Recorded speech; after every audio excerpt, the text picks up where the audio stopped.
Let's bring in retired Yuma, Arizona Sector Border Patrol Chief Chris Clem and Republican congressional candidate in Florida's 19th District, Catalina Lauf. Thank you both for coming on.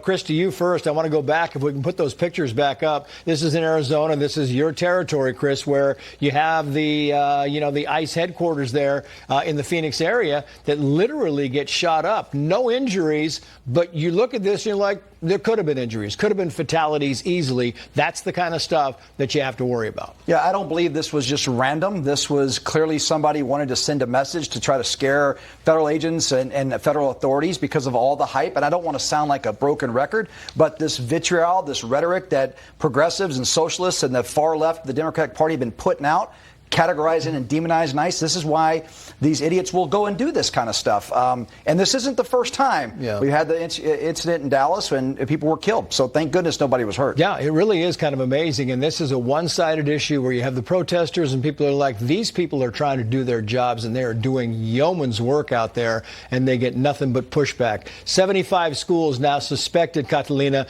of fraud, giving out these commercial driver's licenses to non-city citizens. And you can see them kind of going from place to place. They are finding the evidence. You know, the horrific part about this is there have been dozens of people who have been killed by people driving these trucks. And yet, you have people, some of these sanctuary locations around the country that are pushing back on this.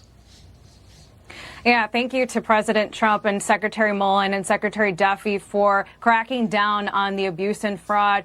This is not a partisan issue. This is about the safety and security of the American people, which is exactly why Republicans in Congress, Senator Jim Banks and Congressman David Rouzer, introduced Dalilah's Law, which addresses exactly this. It was named after the little girl, the 5-year-old girl who President Trump honored during the State of the Union, who was tragically, critically injured by an illegal immigrant when her vehicle was struck. And this is exactly who we're fighting for. This needs to be passed in Congress, but thank you to this administration for addressing this. Illegal immigrants who are on the road shouldn't be obtaining these licenses, and certainly if they don't even speak English. I mean, this is ridiculous. This is about the safety and security of the American people first and foremost. Secretary Duffy has done really good work on this, kind of making sure that this thing gets to the finish line. Here is the U.S. Attorney for Texas talking about the Houston ICE shooting. He said the following here.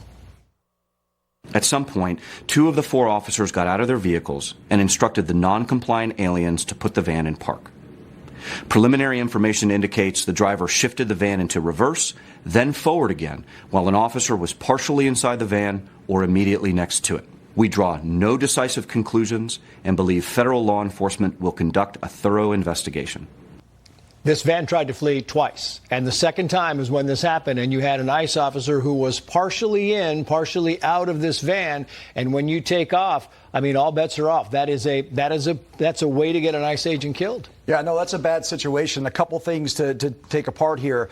First of all, there's no award for getting the wrong information out there first, but the far left and the advocates and the open border zealots want to get out there and frame this. So as the investigation plays out, we heard from the U.S. Attorney saying, hey, this was a situation where an agent was engaged. The vehicle was potentially going to run him over. Right. This really is an assaultive response. I've been in those situations before. They're dangerous. And look, some people do it themselves. They get out of the car before they even put it in drive. Can you imagine when you're making an arrest and you've got people that are not listening to your commands and then, whoa, next thing you know, the vehicle's driving off. This is dangerous. There is no routine day. There is no routine case. And there is no routine vehicle stop for law enforcement, regardless of state or federal. I mean, you can imagine if a police officer pulled you over on the side of a highway and then you were halfway in the car and the guy took off, nobody would bat an eyelash if that officer responded. But, because it's ICE, it's different. They're not allowed to do that. That's a problem in this country, right? I agree. That is the problem. That is what we're facing. This is what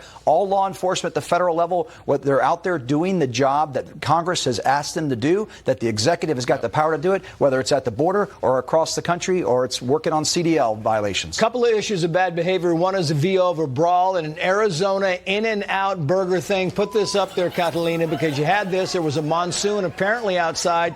Kids come in. And here's the thing about this. This brawl goes on. You got people people being punched. You got these regular customers, and all these kids get out and they get away, no cops, right? And then you go forward to Baltimore, and there's another attack. This time a 74-year-old guy is attacked by young people, right? He's beaten up. And you know what happens again, Catalina? There's no cops showing up because they can't get there in time. We don't have the cops, the resources in this country to be able to do this. 2 instances. Your final thoughts.